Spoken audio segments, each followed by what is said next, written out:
Hello friends, welcome back to our channel moms daily. ഇന്ന് ഞാൻ വന്നിരിക്കുന്നത് ഒരു സ്പെഷ്യൽ മധുരത്തിൻ്റെ റെസിപ്പി ആയിട്ടാണ്.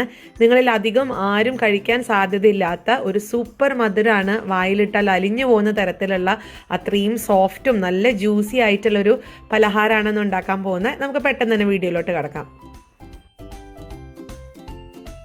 അതിനായിട്ട് ഞാനിവിടെ ആദ്യം എടുക്കുന്നത് പനീറാണ്. ഞാനിവിടെ 150 ഗ്രാം വരുന്ന അളവിലുള്ള പനീർ എടുത്തിട്ടുണ്ട്. അപ്പോൾ ഇത് കടയിൽ നിന്ന് മേടിക്കുന്ന പനീറാണ്. പക്ഷെ നിങ്ങൾ വീട്ടിലൊക്കെ ഉണ്ടാക്കുന്ന ആളുകളാണെന്നുണ്ടെങ്കിൽ ആ പനീറാണ് ഏറ്റവും നല്ലത്. ഇനി നമുക്ക് ഒരു മിക്സിയുടെ ജാർ എടുക്കുക. ഇതിനകത്തോട്ട് ആ പനീർ ഇട്ട് കൊടുക്കുക. എന്നിട്ട് ഇത് മിക്സിയിലൊന്ന് നന്നായിട്ട് അരച്ചെടുത്ത് വരണം. ഇതിനകത്തോട്ട് നമ്മൾ ഒട്ടും തന്നെ വെള്ളം ചേർക്കുന്നില്ല. വെള്ളം ചേർക്കാതെയാണ് ഇതൊന്ന് അടിച്ചെടുത്തിട്ട് വരുന്നത് കേട്ടോ. അപ്പോൾ അതാ ഞാൻ മിക്സിയിൽ പെട്ടെന്ന് തന്നെ ഒരു 40 സെക്കൻഡൊക്കെ മാത്രം അടിച്ചാൽ മതിയാവും. അതാ ഈ ഒരു കണക്കിന് നല്ല പഞ്ഞി പോലെ അത്രയും സോഫ്റ്റ് ആയിട്ട് ഇങ്ങനെ അരഞ്ഞു വരും. ഇനി നമുക്ക് ഇതിനകത്തോട്ട് കുറച്ച് കാര്യങ്ങൾ ചേർക്കണം. അപ്പോൾ ആദ്യം ചേർക്കുന്നത് 1/4 കപ്പ് വരുന്ന അളവിലുള്ള ഗോതമ്പ് പൊടിയാണ് ചേർത്ത് കൊടുക്കുന്നത്. ഗോതമ്പ് പൊടിക്ക് പകരം നിങ്ങൾക്ക് മൈദപ്പൊടിയോ അല്ലെങ്കിൽ റവ പൊടിച്ചതാണെങ്കിലും ചേർത്ത് കൊടുക്കാം. അപ്പോൾ ഞാനിവിടെ ഗോതമ്പ് പൊടി ചേർത്തിട്ടുണ്ട്. ഇനി നമുക്ക് 2 ടേബിൾ സ്പൂൺ കോൺഫ്ലവർ ചേർത്ത് കൊടുക്കണം. നമ്മൾ ചോളത്തിൻ്റെ പൊടിയൊക്കെ ഉണ്ടല്ലോ, അതാണ് ഈ കോൺഫ്ലവർ എന്ന് പറയുന്നത്. അത് ചേർത്ത് കൊടുക്കുന്നുണ്ട്. പിന്നെ ഇതൊന്ന് അരച്ചെടുക്കാനായിട്ട് ആദ്യം ഞാൻ 2 ടേബിൾ സ്പൂൺ വെള്ളമാണ് ഒഴിച്ചു കൊടുക്കുന്നത്. അല്ലാതെ കൂടുതൽ വെള്ളം ഒഴിക്കുന്നില്ല. ആവശ്യമുണ്ടെങ്കിൽ മാത്രം ഒഴിച്ചു കൊടുക്കാം. ഇനി നമുക്കിതെല്ലാം കൂടെ നന്നായിട്ട് ഒന്ന് അടിച്ചെടുത്ത് വരണം. അപ്പോൾ ഇതാ ഞാൻ അടിച്ചെടുത്ത് വന്നിട്ടുണ്ട്. മാവൊക്കെ ഒന്ന് ഇപ്പം നല്ല തിക്കായിട്ടുള്ളൊരു മാവായിട്ട് ഇരിക്കുന്നത്, എങ്കിലും സോഫ്റ്റ് ആണ് കേട്ടോ, പനീറാണല്ലോ. അപ്പം ഇനി ഇതിനകത്തോട്ടൊരു കളർ കിട്ടാൻ വേണ്ടിയിട്ട് ഞാൻ അല്പം ഒരു 2 നുള്ള് ഓറഞ്ച് കളറാണ് ചേർത്ത് കൊടുക്കുന്നത്. ഓറഞ്ച് മഞ്ഞ കളറ്. ഇനി നമുക്കിതിനകത്തോട്ട് ഒരു 1.5 ടേബിൾ സ്പൂൺ കൂടെ വെള്ളം ചേർത്ത് കൊടുക്കണം. എന്നിട്ട് മിക്സിയിൽ ഇതൊന്ന് അടിച്ചെടുത്തിട്ട് വരാം. അപ്പോൾ ഇതാ ഞാൻ മിക്സിയിലൊക്കെ അടിച്ചെടുത്തതാണ്. ഈ ഒരു രീതിക്കാണ് വന്നിരിക്കുന്നത്. നല്ലൊരു നമ്മൾ വിപ്പ് ക്രീമൊക്കെ ഉണ്ടാക്കില്ലേ, വിപ്പ് ക്രീം നമ്മൾ മിക്സിയിലൊക്കെ അടിച്ചെടുത്ത് അല്ലെങ്കിൽ നമ്മൾ ബീറ്ററിലൊക്കെ അടിച്ചെടുത്ത് വരുമ്പോൾ ഉണ്ടാവുന്ന ഒരു കൺസിസ്റ്റൻസി ഉണ്ടല്ലോ, അതാണ് ഇതിൻ്റെ കറക്റ്റ് പരുവെന്ന് പറയുന്നത്. ഇനി ഞാനിത് ഇതുപോലത്തെ ഒരു പൈപ്പിംഗ് ബാഗിനകത്തോട്ട് ഇട്ട് കൊടുക്കുകയാണ്. ഞാനിവിടെ സ്റ്റാറിൻ്റെ നോസിലാണ് എടുത്തിരിക്കുന്നത്. അപ്പോൾ പൈപ്പിംഗ് ബാഗ് വേണമെന്നൊരു നിർബന്ധമൊന്നുമില്ല. നമുക്ക് നിങ്ങളുടെ കയ്യിൽ മിൽമ പാക്കറ്റിൻ്റെ കവറോ അല്ലെങ്കിൽ അതുപോലത്തെ കവറുണ്ടെങ്കിൽ അതിനകത്ത് നിറച്ച് അറ്റത്ത് ചെറിയൊരു വെട്ട് കൊടുത്തെന്നാൽ നമുക്കതിങ്ങനെ നീളത്തിലായിട്ടുള്ള ഒരു കാണാൻ അങ്ങനെ കിട്ടും. ഇനി അതല്ല എന്നുണ്ടെങ്കിൽ ഇത് നമുക്ക് ചെറിയ സ്പൂൺ വെച്ചിട്ട് കോരി ഇട്ടെന്നാലും എണ്ണയിൽ വറുത്തെടുത്തെന്നാലും അത് ഓക്കെയാണ് കേട്ടോ. അപ്പം ഞാനിവിടെ പൈപ്പിംഗ് ബാഗിൽ നമ്മൾ ചെയ്യുമ്പോൾ നല്ലൊരു ഡിസൈനും നല്ലൊരു ജിലേബി പോലത്തെ ഒരു ഷേപ്പൊക്കെ കിട്ടും. അതിന് വേണ്ടിയിട്ട് മാത്രമാണ് അങ്ങനെ ചെയ്തത്. അപ്പോൾ പൈപ്പിംഗ് ബാഗിലൊക്കെ നിറച്ചെടുത്ത് വന്നിട്ടുണ്ട്. ഇനി നമുക്ക് ഇച്ചിരി എളുപ്പമാക്കാൻ വേണ്ടിയിട്ട് ഞാനിവിടെ ഒരു ബട്ടർ പേപ്പറാണ് എടുത്തിരിക്കുന്നത്. ഈ ബട്ടർ പേപ്പറിനകത്തോട്ട് നമുക്ക് നിങ്ങളുടെ ഇഷ്ടമുള്ള ഷേപ്പിൽ വട്ടത്തിലോ നീളത്തിലോ എങ്ങനെ വേണമെങ്കിലും ഇട്ട് കൊടുക്കാം.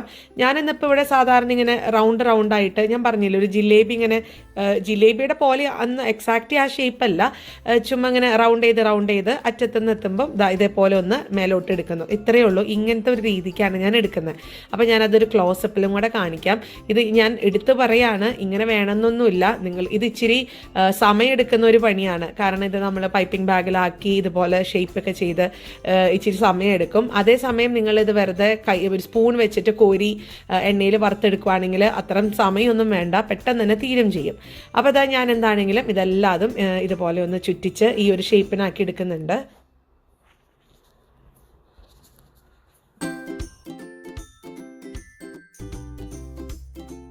അങ്ങനെ താ ഞാൻ ഒരു ഫസ്റ്റ് ബാച്ച് ഇതുപോലെ ഒന്ന് ബട്ടർ പേപ്പറിനകത്ത് ആക്കിയിട്ടുണ്ട്. ഇനി നമുക്കിതൊന്ന് ചെറിയ നമ്മൾ വെച്ചിരിക്കുന്ന ഒരു പലഹാരം നമ്മൾ ഡിസൈൻ ചെയ്ത് വെച്ചിരിക്കുന്ന സ്ഥലത്ത് കൂടെ നമുക്ക് ആവശ്യത്തിന് ഇതൊന്ന് കട്ട് ചെയ്ത് ഈ ബട്ടർ പേപ്പർ ഒന്ന് കട്ട് ചെയ്തെടുക്കണം. അപ്പം നമുക്കത് വറുത്തെടുക്കാൻ വേണ്ടിയിട്ട് കുറച്ച് എളുപ്പമാണ് അങ്ങനെ ചെയ്യുന്നത്. അത് ഞാൻ കാണിക്കാം അതെങ്ങനെയാണെന്നുള്ളത്. ഇതേ സമയം നമ്മൾ ഈ ബട്ടർ പേപ്പർ അല്ലാതെ വെറും ഒരു പ്ലേറ്റിലൊക്കെ വെച്ച് നമ്മൾ ഇതൊന്ന് ചുറ്റിച്ചിങ്ങനെ എടുക്കുകയാണെന്നുണ്ടെങ്കിൽ നമുക്ക് ചുറ്റിച്ച് ഇടാൻ എളുപ്പമാണ്. പക്ഷെ വറക്കാനായിട്ട് എടുക്കുമ്പോൾ ചിലപ്പോൾ അത് ഒട്ടിപ്പിടിച്ചിരിക്കും. അങ്ങനെ ഒട്ടിപ്പിടിച്ചിരിക്കാതിരിക്കാനാണ് ഇതുപോലെ ബട്ടർ പേപ്പറിലിടുന്നത്. ബട്ടർ പേപ്പറിലിടുമ്പോഴത്തെ എളുപ്പം എന്ന് പറയുന്നത് ഞാൻ പതുക്കെ ഒന്ന് ചെരിച്ച് കൊടുക്കുമ്പോഴത്തേക്കും കണ്ടോ ഇതിങ്ങനെ വിട്ടുപോരും. അപ്പം നമുക്ക് എണ്ണയിൽ ഇടാൻ ഇച്ചിരി എളുപ്പമാണ്. അതുകൊണ്ടാണ് നമ്മൾ ബട്ടർ പേപ്പറിൽ എടുക്കുന്നത്. അപ്പം ഞാനിനി ബാക്കിയുള്ളതും ഇതുപോലെ ആ ഒരു സ്ക്വയർ കറക്റ്റായിട്ട് വെട്ടിയെടുക്കുന്നുണ്ട്. അപ്പോൾ ആ ഒരു സമയം നമുക്കിവിടെ ഒരു പാൻ അടുപ്പത്ത് വെക്കുക. അതിനകത്തോട്ട് സൺഫ്ലവർ ഓയിലാണ് ഒഴിച്ചു കൊടുത്തിരിക്കുന്നത്. അപ്പോൾ എണ്ണ ഒന്ന് ചൂടായി വന്നിട്ടുണ്ട്. ഇനി ഇതിനകത്തോട്ട് ഈ ഒരു ബട്ടർ പേപ്പറിൽ 2 എണ്ണം വെച്ചിട്ടാണ് ഞാൻ എടുത്തിരിക്കുന്നത്. ഒന്നില്ലെങ്കിൽ നമുക്ക് സ്പൂൺ വെച്ച് ഇതുപോലെ ഒന്ന് തട്ടിയിട്ട് കൊടുത്ത് ഒന്ന് മറിച്ചൊക്കെ ഇട്ട് കൊടുക്കാം. ഇനി അതല്ല, സ്പൂൺ വെച്ചിട്ട് തന്നെ നമുക്ക് കോരി എടുക്കാവുന്നതാണ് ബട്ടർ പേപ്പറിൽ. അതാകുമ്പോൾ കുറച്ചും കൂടെ മറിയാതെയൊക്കെ നമുക്ക് അതിനകത്ത് ഇടാൻ പറ്റും. അപ്പം ഞാനിനി എല്ലാതും ഇതേപോലെ ഈ ഒരു പാത്രത്തിലോട്ട് ഇടുന്നുണ്ട്.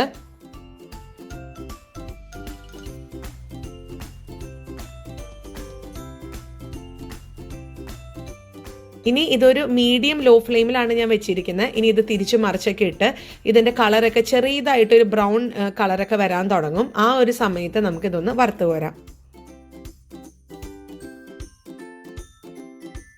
അങ്ങനെ ചെറിയൊരു ബ്രൗൺ കളറൊക്കെ ആയി വന്ന് തുടങ്ങിയിട്ടുണ്ട്. ഈ ഒരു സമയത്ത് ഞാൻ വറുത്തെടുക്കുന്നുണ്ട്. ഇത് കാണുമ്പോൾ ഒരു കുഞ്ഞ് ജിലേബിയുടെ പോലെ നമുക്ക് തോന്നും. അതുകൊണ്ടാണ് ഞാൻ ഇതിനൊരു മിനി ജിലേബി എന്ന് പറഞ്ഞത്. പക്ഷെ ഇത് ജിലേബിയുടെ പോലെയൊന്നുമല്ല. ഇച്ചിരി നമ്മൾ ഉഴുന്നൊന്നും വെച്ചിട്ടോ അങ്ങനെയൊന്നും അല്ല ഇത് ഉണ്ടാക്കിയെടുക്കുന്നത്. അല്ലെങ്കിൽ ആ ഒരു പാറ്റേണേ അല്ല നമ്മൾ ഈ ജിലേബിയുടെ പോലെ. പക്ഷെ ആ ഷേപ്പ് കാരണം നമുക്ക് മിനി ജിലേബി എന്നൊക്കെ വിളിക്കാം. ഇനിയിപ്പോൾ ഇനി അടുത്ത ബാച്ചും കൂടെ ഇതുപോലെ ഞാൻ ഇടുന്നുണ്ട്.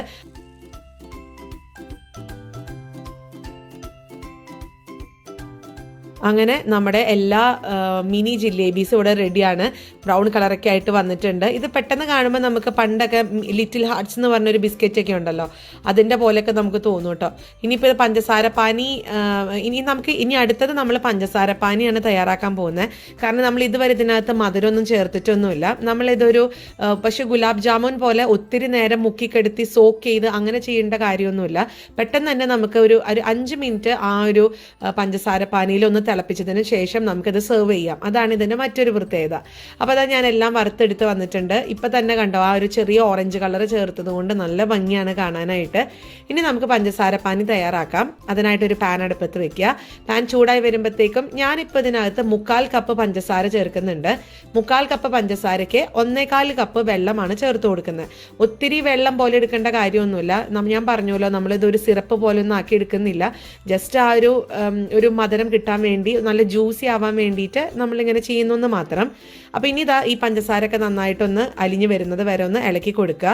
ഇനി അടുത്തത് ഇതിനകത്തോട്ട് ഞാൻ ഏലക്കയാണ് ചേർക്കുന്നത്, ഒരു ഫ്ലേവറിന് വേണ്ടിയിട്ട്. നിങ്ങളുടെ കയ്യിൽ ഏലക്കപ്പൊടി ഉണ്ടെങ്കിൽ ഒരു 2-3 നുള്ളു ഏലക്കപ്പൊടി ചേർക്കുക. അല്ലെങ്കിൽ 2 ഏലക്കയുടെ കുരു ഞാനൊന്ന് ചേർത്ത് കൊടുക്കുന്നുണ്ട്.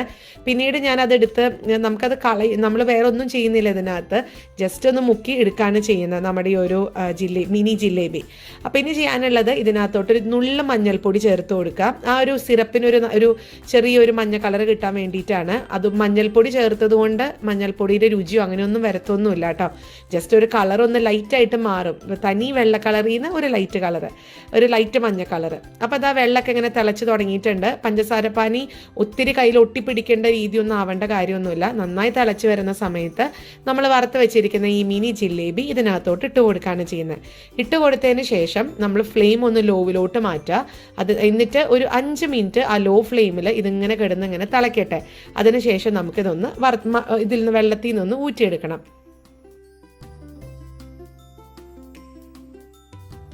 അങ്ങനെ വെള്ളമൊക്കെ ഒരു 5 മിനിറ്റ് കഴിഞ്ഞിട്ടുണ്ട്. നന്നായി തിളച്ച് വരാൻ തുടങ്ങിയിട്ടുണ്ട്. ഈ ഒരു സമയത്ത് ഫ്ലെയിം ഓഫ് ചെയ്യാം. എന്നിട്ട് നമുക്ക് ഈ ഒരു പാത്രത്തിൽ നിന്ന് ഇതുപോലെ അതിലത്തെ ഒരു പഞ്ചസാര പാനിയെല്ലാം ഊറ്റിക്കളഞ്ഞ് നമുക്കിതൊരു പാത്രത്തിലോട്ട് സെർവ് ചെയ്യാം. അങ്ങനെ ഞാൻ പാത്രത്തിലോട്ട് ഇങ്ങനെ സെർവ് ചെയ്യുന്നുണ്ട്. ഇനി നിങ്ങൾക്കിത് ഒരു ഗുലാബ് ജാമുൻ്റെ പോലെ കഴിക്കാനാണ് ഇഷ്ടം എന്നുണ്ടെങ്കിൽ ആ ഒരു പഞ്ചസാര പാനി ഇച്ചിരി കട്ടിയായിട്ട് എടുക്കുക. നമ്മളൊരു ഷുഗർ, ഈ ഒരു ഗുലാബ് ജാമുൻ്റെ മിക്സ് കണ്ടിട്ടില്ലേ, ആ ഒരു കൺസിസ്റ്റൻസിയിൽ വേണം ഷുഗർ പാനി എടുക്കാനായി, പഞ്ചസാര പാനി എടുക്കാൻ വേണ്ടിയിട്ട്. അപ്പം ഞാനിന്നിങ്ങനെ ഈ ഒരു രീതിയിൽ നമുക്ക് കയ്യിലെടുത്ത് കഴിക്കാൻ പറ്റുന്ന നല്ല ജ്യൂസി ആയിട്ടുള്ളൊരു മിനി ജിലേബിയാണ് ഉണ്ടാക്കുന്നത്. അതുകൊണ്ടാണ് ആ പഞ്ചസാര പാനി ഞാൻ ഇതിനകത്തോട്ട് ഒഴിക്കാത്തത് കേട്ടോ. ഇനി ഇതിൻ്റെ മേലെ നമ്മൾ അല്പം നിങ്ങൾക്ക് ഇഷ്ടമുള്ള നട്ട്സ്, കാഷ്യൂ നട്ട്സോ ബദാമോ പിസ്തോ ഒക്കെ ചേർത്ത് കൊടുക്കുക. അത്രയേ ഉള്ളൂ. നല്ല ജ്യൂസി ആയിട്ടുള്ള ഒരു മധുരം ഇവിടെ റെഡിയാണ്. എല്ലാവരും ട്രൈ ചെയ്ത് നോക്കുക. നല്ല ടേസ്റ്റാണ്, നല്ല സോഫ്റ്റാണ്. അപ്പോൾ ഇഷ്ടപ്പെടുവാണെന്നുണ്ടെങ്കിൽ ലൈക്ക് ചെയ്യാനും ഷെയർ ചെയ്യാനും കമൻറ്റ് ചെയ്യാനൊന്നും മറക്കരുത്. അതുപോലെ നമ്മുടെ ഈ ചാനൽ ആദ്യമായിട്ടാണ് കാണുന്നതെങ്കിൽ സബ്സ്ക്രൈബ് ചെയ്യാനും മറക്കരുത്. അപ്പോൾ അടുത്തൊരു വീഡിയോ ആയിട്ട് നമുക്ക് ഉടനെ കാണാം. അൻറ്റിൽ ദെൻ ബൈ.